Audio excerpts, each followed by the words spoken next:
jamaah masih di Islam Itu Indah dan untuk jamaah yang baru bergabung hari ini kita sedang membahas tema yang luar biasa. Temanya adalah ada surga khusus untuk single parents. Masya Allah. Baik jamaah akan kita lanjutkan pembahasan kita tapi sebelumnya saya mau ajak dulu jamaah untuk nonton dulu. Ini ada tayangan mengenai perjuangan para single parent untuk anaknya. Masya Allah. Yuk kita saksikan sama-sama. Silakan. Aduh ya Allah, Ustaz Syam, izin Ustaz Syam. Siap. Kita habis lihat video yang sedih banget. Kenapa ya aku tuh lebih sedih ngelihat single parent yang seorang laki-laki mengurus anaknya dibanding seorang perempuan. Gak tahu kenapa. Jangan kan ngelihat laki-laki ngurusan, ngelihat laki-laki makan aja kita pengen nangis ya. Kenapa ya laki-laki kalau lagi makan itu? Sebenarnya perempuan tuh memang lebih kuat daripada laki-laki sebenarnya. Ya lihat mereka makan, coba lihat deh video-video laki-laki lagi makan tuh kayak kasihan gitu. Benar-benar setuju. Nah Ustadz katanya nih kalau misalnya nih seorang laki-laki atau misalnya seorang single parents gitu ya. Yang sabar, yang mampu melewati cobaan hidup itu. Allah telah siapkan surga yang namanya babul jihad. Tapi kan setahu saya surga itu tuh untuk orang-orang yang berjihad, berperang gitu ya. Nah ini maksudnya gimana nih Ustadz Syam? Jihad adalah perang. Kalau saya orang awam ya mikirnya gitu. Mohon penjelasannya guru. Silakan. Tabe guru Habib Utsman, Ustaz Maulana Mas Mikdad serta seluruh jamaah yang dimuliakan Allah Subhanahu wa taala Al-Qur'an surah Al-Maidah ayat 35. A'udzu billahi minasy syaithanir rajim. Ya ayyuhalladzina amanu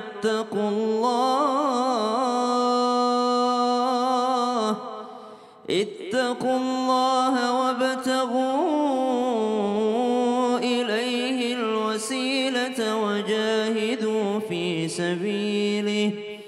وجاهدوا في سبيله لعلكم تفلحون.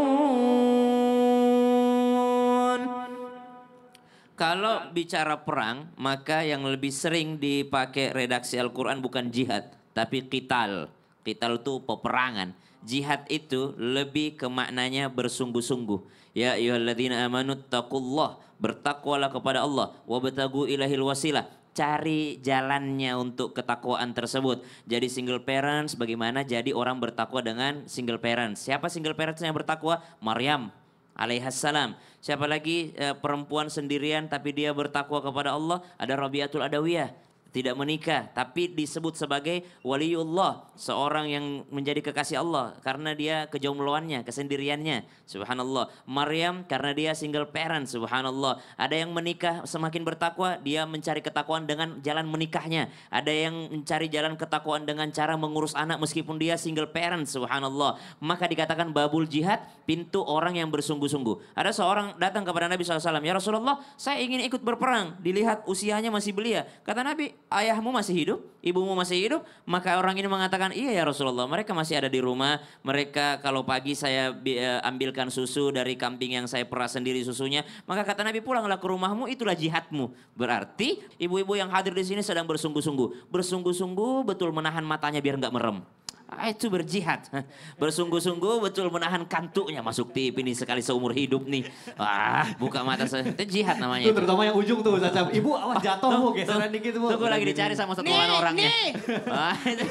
Jihadnya dia bersungguh-sungguh menahan matanya biar ikut majelis ilmu, majelis Allah. Dari tadi dia tahan. Oh jadi jihad itu bersungguh-sungguh ya. Tapi identiknya biasanya kan kalau kita dengar kalau lagi berperang gitu ya. Nah, itu jihad, makna gitu. Jihad dalam makna qital, peperangan. Emang banyak juga jihad itu adalah peperangan. Tapi ada yang perang melawan musuh. Nah, ada yang perang melawan hawa nafsu diri sendiri. Masya Allah. Jadi seorang single parent kalau misalnya dia bersungguh-sungguh untuk merawat, mendidik anaknya. Bayangin single parents dia masih cantik untuk bermaksiat biar dapat duit gampang. Betul. Tapi dia nahan dirinya itu jihad namanya. Masya Allah. Baik terima kasih guruku. Ustaznya boleh tepuk tangan dulu dong Bu. Masya Allah.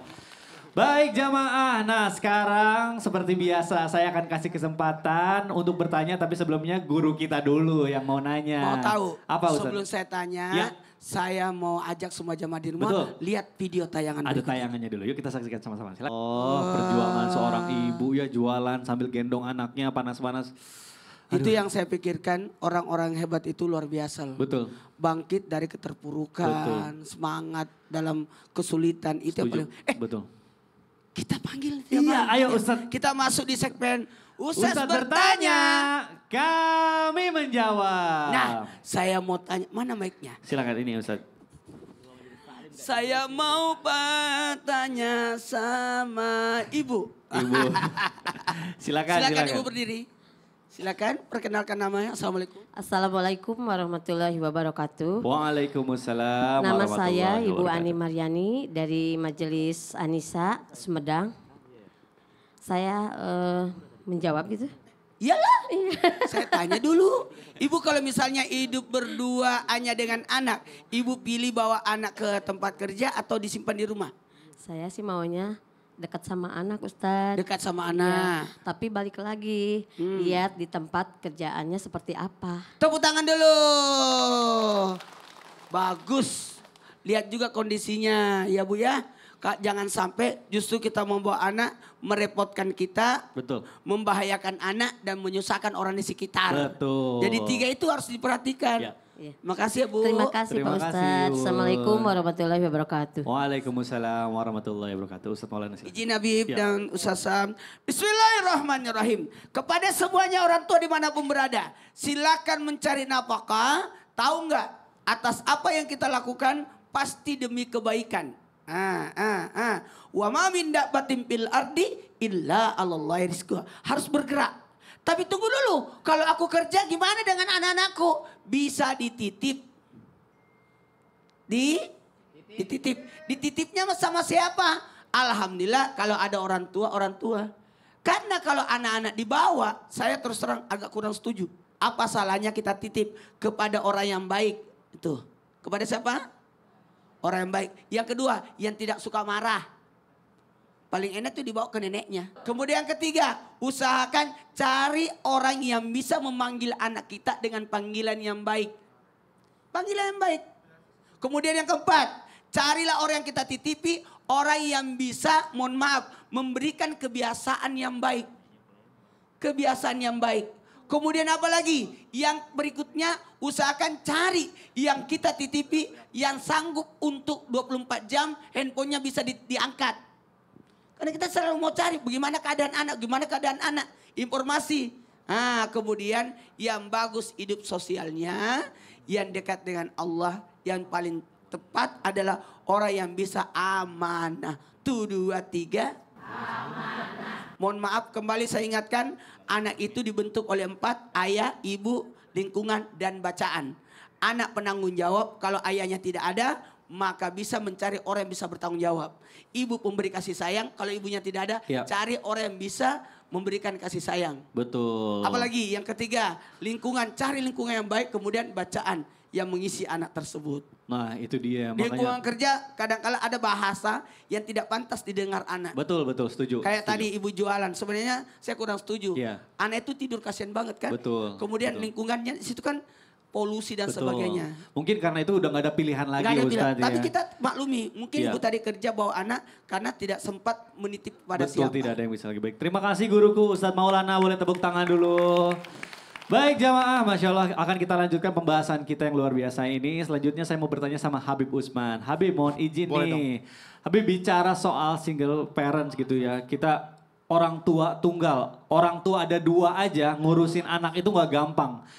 Adalah nahan emosinya namanya anak-anak ya. Temboklah dicoret-coret, airlah ditumpahin, makanlah diberantakin. Nah, Bim, apalagi yang single parent harus ngurusin masa depannya, sekolahnya, dan dia sendirian gitu ya. Tapi kalau misalnya bersabar, katanya ada salah satu pintu surga khusus yang dibukakan, yaitu pintu surga Ar-Rayyan. Nah, itu maksudnya Ar-Rayyan itu apa sih? Kenapa seorang single parents bisa masuk ke dalam pintu surga itu? Mohon penjelasannya Habib, silakan. Ya akhir afwan Akang Mikdad, Ustaz Maulana, Ustaz Syam. Bismillahirrahmanirrahim. Allahumma salli ala Sayyidina Muhammad wa ala ali Sayyidina Muhammad. Ingat, kita selalu mengenal yang namanya Ar-Rayyan adalah as-saum, adalah berpuasa. Jadi kita tahu bahwasanya berpuasa adalah pintu masuk menuju surga Allah, yakni surga yang dikatakan Ar-Rayyan. An Sahal bin Sa'id, dari Sahal bin Sa'id radhiyallahu anhu, semoga Allah berikan ridha kepadanya. Anin Nabi sallallahu alaihi wasallam, dan dari Nabi Muhammad sallallahu alaihi wasallam qala, bersabda, fil jannati samaniyatu abwabin, di dalam surganya Allah Subhanahu wa taala ada 8 pintu. Ada 8 pintu surganya Allah Subhanahu wa taala. Fiha di dalamnya babun yusma rayyan. Ada di dalamnya pintu yang namanya pintu rayyan. Pintu rayyan ini la yadkhulu, nggak akan masuk illa kecuali shaimun. Orang-orang yang berpuasa. Ingat, puasa itu menahan nafsunya, menahan laparnya, menahan dahaganya. Orang yang berpuasa di bulan Ramadan banyak yang hanya menahan lapar dan hausnya, tetapi dia tidak bisa menahan nafsunya, emosionalnya, marahnya, maka dia hanya nafsunya ditahan nggak? Enggak. Ditahan. Megang handphone masih ngelirik kanan kiri, di zoom lagi, puasa, ya kan? Diterima gak sama Allah? Nggak diterima. Hanya menahan lapar dan haus saja tidak diterima sama Allah, nggak masuk pintu ar-rayyan. Yang masuk pintu ar-rayyan adalah mereka yang bisa menahan nafsunya, menjaga matanya, menjaga lidahnya, menjaga pandangannya, hatinya, jiwanya, pikirannya. Itu baru bisa masuk pintu ar-rayyan. Mereka yang nggak bisa masuk pintu ar-rayyan karena apa? Karena tidak bisa menahan emosionalnya. Mereka tidak khusyuk beribadah kepada Allah di bulan Ramadan. Untuk single parent, dia mendidik anaknya, dia menahan emosionalnya, sendiri hidupnya. Anaknya, yakni anak yang sangat gesit. Anak yang naik ke bangku, turun lagi, mecahin piring, mecahin gelas, berantem sama tetangganya, ribut sama temennya. Dia harus bisa menjaganya dan menjaga emosionalnya. Ketika dia bisa menjaga emosionalnya, dia berpuasa di bulan Ramadan dan dia tidak marahin anaknya, dia mendidiknya dengan didikan yang lembut, dia mengajarkan dengan cara yang baik. Karena kebanyakan anak yatim, ya kan? Anak yatim itu sulit untuk dididik kecuali dengan rasa sabar yang sangat tinggi. Bahkan dijelaskan ana wa kafil yatim hakaza wasara bisababa walustaghfara jabainahum sayan. Kami yang bersama dengan anak yatim mendidiknya, menjaganya, merawatnya, menafkahinya, maka Allah Subhanahu wa taala izinkan dia berjalan dengan Nabi Muhammad ke dalam surganya Allah Subhanahu wa taala, telunjuk dan jari tengah bersamaan. Jadi ar-rayyan ini gak gampang. Gak gampang. Puasanya khusyuk, Iya. menjaga matanya dari media sosial. Betul, bagi zaman sekarang godaannya makin banyak ya. Baik, terima kasih. Boleh tepuk tangan dulu untuk Habib Usman, Masya Allah. Baik jamaah, Masya Allah, jamaah yang ada di rumah juga yang mau siap-siap kerja, yang lagi nyiapin sarapan buat keluarganya, yuk kita sama-sama dengarkan. Nanti ini sekarang kita akan lanjutkan lagi tentang single parents, tapi sebelumnya saya mau ajak dulu nih jamaah, ada tayangan lagi yang lumayan bikin sedih, yuk kita saksikan sama-sama, silakan. Masya Allah, kalau aku baca captionnya tadi seorang single parent yang berusaha menguatkan seorang anak itu kan butuh sosok figur ayah gitu ya. Ya. Jadi dia mengisi sosok meskipun dirinya perempuan tapi dia Mengisi ingin menjelaskan. kekosongan Iya, itu ya. mengisi kekosongannya Masya Allah.